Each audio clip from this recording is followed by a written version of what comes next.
So who's the competition for you in this content partnership space? I mean, if you're trying to acquire the rights to something, are you running into a competitor head to head?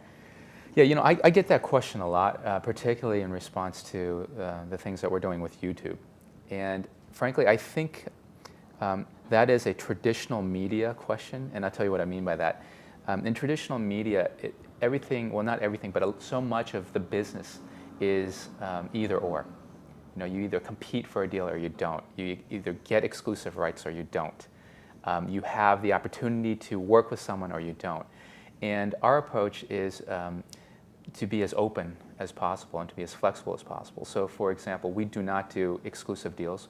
We don't require them of our content owners, nor should they expect that we would work exclusively with them. In fact, I caution all our content partners to be suspect of anyone who tries to create exclusive deals with them, because the way the internet works today is about ubiquity, right? It's not about locking your content up in one place. And in fact, I think it's like screaming in the wilderness. You really want to get it out there. Okay, but if you have that ubiquity of content, how do you compete? How do you stand out from another website?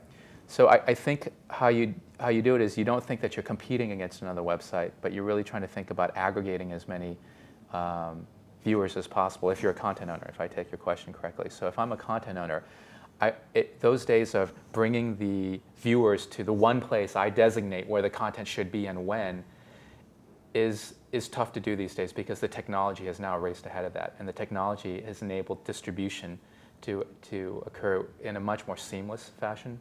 So as a content owner, I really want to think about how I can take advantage of the seamlessness and distribution and use my online partners as promotional platforms and ways to aggregate eyeballs. So instead of demanding that viewers come to where I decide where the content is, I should try to take the content to where the viewers are.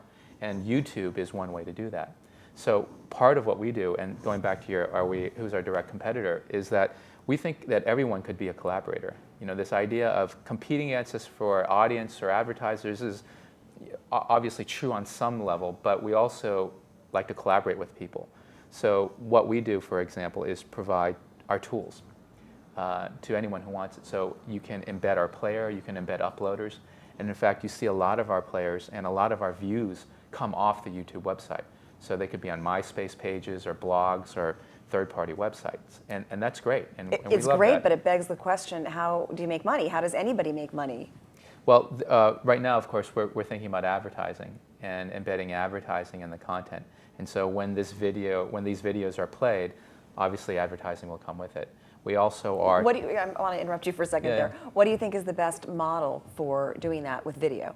Well, it's still pretty early days, and that's another reminder that I make quite a bit. I think people understand the popularity and the growth behind online video and the phenomena that YouTube is, but it's still so early in terms of monetization.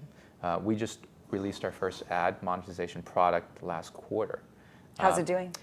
The initial results are very, very promising, but it's still early days. So it's an in-display video ad.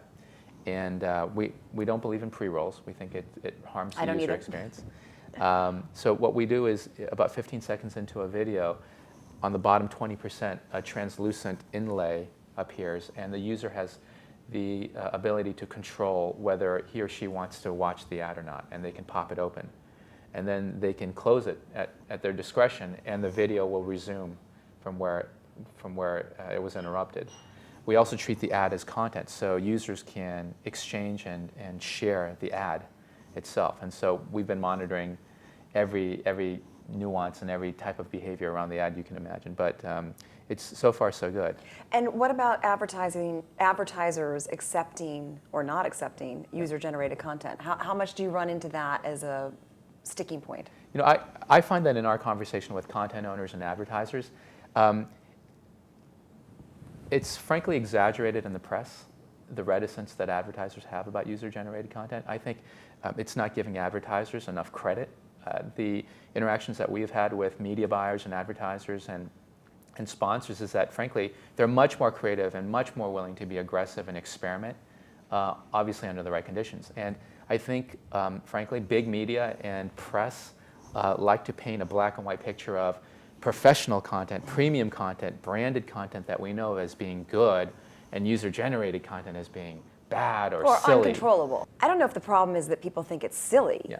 user-generated content. I think that the problem is that there isn't as much control over it. Right. So an advertiser might be used to having control over what type of content they're positioned against, and now Right. they don't. Well, so the way we're approaching it, the advertiser absolutely does have How? control.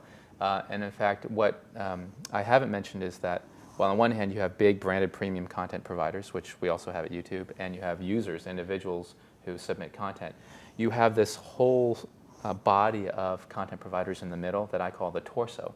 It's neither head nor long tail, but it's torso, and we have literally thousands of partnerships with these folks. And these providers, again, range from niche specialty providers, like this is one of my favorites, the Professional Bull Riders Association, to smaller cable networks and other specialty providers who have libraries of video content.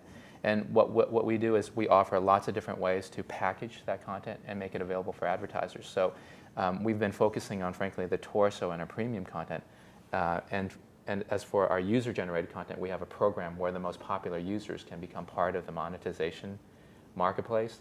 But we absolutely provide that kind of control and information to our advertisers. So although I'm sure some people will be disappointed to hear that we're working very closely with advertisers to give them the kind of inventory they need, the reality is that that's a real need that they have, and it's something that we have to address. And the good news is that we have a lot of inventory, and if anything, we have content owners who want more advertising on their pages.